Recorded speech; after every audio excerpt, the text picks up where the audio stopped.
Ciao Emilio. Chi è Emilio? Sei tu Emilio. Si è ricordato il nome? E allora non mi ha di simpatia! No, ma viene lo culo! In maniera impercettibile come se fosse un capretta. Ora bestia. Ma non è un capretta, come se fosse un capretta. Non mi fai nessuno, non dire capretta, è impressionante. Ah, ma di sossare! È ancora peggio, mi stai vedendo proprio visualizzare? No, dai. Pensarmi il cuscine, guardate e ciumagna! Ma che sei, un animale, che sei? Proprio una bestia. Io piuttosto, io ho visto una volta un documentario che i patti la arrivano col vapore. Ah, sì, al vapore.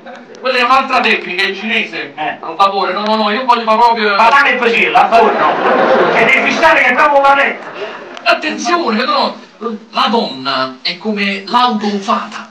Quando tu compri l'auto usata, la prima cosa che fai qual è? L'aspetto estetico, che bella macchina, che bella carrozzeria. Errore! Devi guardare gli interni, il motore, quanti chilometri ha fatto il motore. Mia moglie teneva pochi chilometri. Ma teneva parecchi passaggi di proprietà.